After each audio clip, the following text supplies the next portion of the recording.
Well, it won't be long now. A day until camp begins, a month before the start of the season and the Butch Jones era at Tennessee. It's been a long wait. Players are ready. You know, just the last week seems long. It does. I'm sure for these guys it's been dragging. They're ready. They're ready to go. They say they're antsy. You got to figure the coaches are too.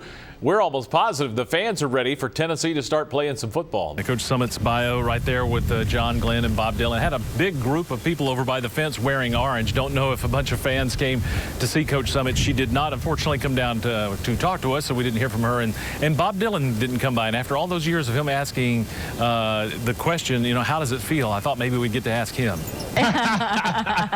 But he also has a pretty exciting personal life. He has the impending marriage to Ashton Clapp. How he even got engaged is quite a story in itself.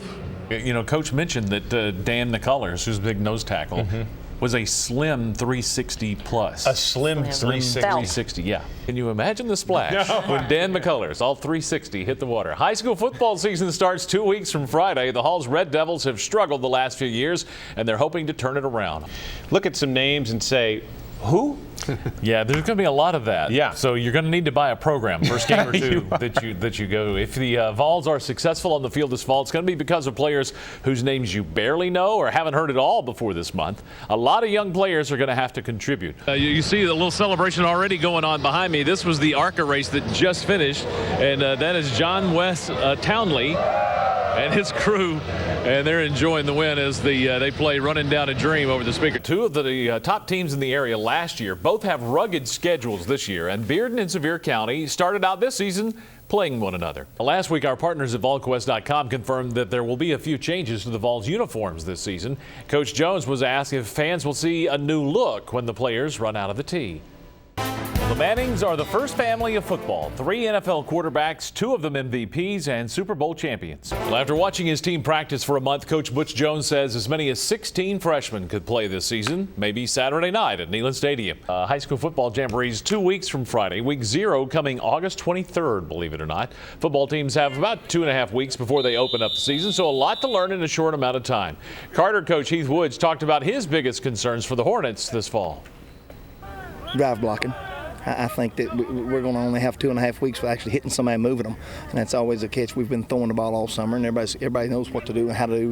We get in a formation, we get in a huddle good, but you actually have to drive block to win games. I like our experience, the people we're bringing back. We didn't have to start over from square one with these kids because they've been playing for us for 3 years. Now, I have had teams in the past where you had to start over. This was not one of them. Well, the Tennessee Vols will have competition at quarterback, and suddenly, so will the Florida Gators, at least for a couple of weeks. Florida announced today that quarterback Jeff Driscoll had acute appendicitis and had surgery this week. He is expected to miss at least 2 weeks as the Gators open fall camp. Skylar Morningweg and Tyler Murphy are his backups, and the Gators have an open to the public practice on August 5th. The Tennessee Titans practice under the lights in Nashville tonight with their first-round draft pick in uniform. Chance Warmack was the last NFL first-round pick to sign a contract. You will hear from him coming up tonight. One of the Titans' other draft picks has been in camp all along, and he's making a good impression. Former Tennessee Vol Justin Hunter is quickly building a relationship with quarterback Jake Locker and showing his coaches what he can do. Yeah, you know, coach is trying to throw me in the fire, as he say. Since I wasn't at OTAs and minicamp a lot, he's trying to get me the most reps and just put me in uncomfortable spots just to get me ready. You've seen some good catches from him out here the last couple of days. I think he's got really strong hands, and you know, he'll continue to develop and get stronger. Well, out in California, the Dallas Cowboys getting in their work for the season. There are a lot of expectations this year, and former Vol Jason Witten likes where the Dallas offense is so far. I thought we did a really good job in red zone, putting up points there in 2 minutes. So it's good work, good to be in those competitive situations. The more you're in those, I think the better you're going to be in those situations.